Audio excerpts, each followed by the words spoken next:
আসলতে এই বিদ্যালয়ত ১৫০ৰ ওপৰত ছাত্ৰ ছাত্ৰী আছিলে, কিন্তু বছৰ বছৰ ধৰি কমি কমি গৈ সদ্যহতে ৩২গৰাকী ছাত্ৰ ছাত্ৰীত আজি আহি পৰিছে। লক্ষ্য কৰা গৈছে ইয়াৰ মূল কাৰণ হৈছে শিক্ষক। যেতিয়া শিক্ষক নাথাকে তেতিয়া স্বাভাৱিকতে ল'ৰা ছোৱালীও নাথাকে। এই বিদ্যালয়খনত সম্প্ৰতি এগৰাকী শিক্ষক, এখন বেলেগ স্কুলৰ পৰা এগৰাকী আনি দিছিলে কেইদিনমানৰ কাৰণে, এতিয়া তেওঁ নাই। আৰু আজি দুখজনক কথাটো হৈছে যে এগৰাকী শিক্ষক তাতেই ট্ৰেইনিঙত দিছে, ট্ৰেইনিঙত দিয়াৰ ফলস্বৰূপে আজি শিক্ষকবিহীনভাৱে আজি এই স্কুলখন চলি আছে। আমি কমিটিৰ ফালৰ পৰা আৰু যি প্ৰাক্তন শিক্ষাৰ্থী সমাজ, এই শিক্ষাৰ্থী সমাজৰ ফালৰ পৰা আজিৰ ক্লাছটো চলাই আছোঁ আমি।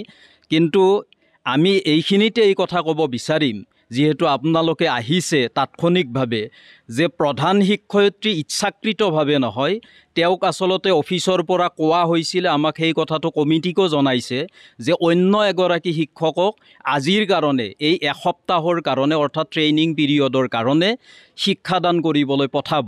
কিন্তু দুখজনক কথাটো হৈছে, আমি যেতিয়া কিছু সময় আগত প্ৰধান শিক্ষকৰ লগত যোগাযোগ কৰিছোঁ, তেখেতেও ফোনেৰে কথা পাতিছে, তেতিয়া উদ্বেগজনকভাৱে যিটো ক'লে সেইটো হৈছে অফিচৰ লগত তেওঁ যোগাযোগ কৰিলে, যোগাযোগ কৰি গম পালে যে আজি কোনো শিক্ষককেই পঠিয়াব নোৱাৰিলে। গতিকে এই উদ্বেগজনক কথাটো স্বাভাৱিকতেই আমাৰ চৰকাৰী যি নীতি চলি আছে যে ষ্টুডেণ্ট যেতিয়া নাথাকে, কমি যায়, তেতিয়া স্কুলখন বন্ধ কৰিব।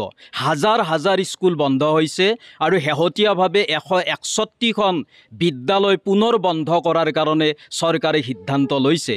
কিন্তু এনেকুৱাকৈ যদি এগৰাকী শিক্ষকৰে তেওঁকো ট্ৰেইনিঙত পঠাই স্কুলখন শিক্ষকবিহীন কৰি তোলা হয়, স্বাভাৱিকতেই অভিভাৱকে ছাত্ৰ ছাত্ৰী পঠাবলৈ অলপ কুণ্ঠাবোধ কৰিব আৰু তাৰ ফলস্বৰূপেই এই বিদ্যালয়খনো মৃত্যুৰ পৰ্যায়লৈ গুচি যাব।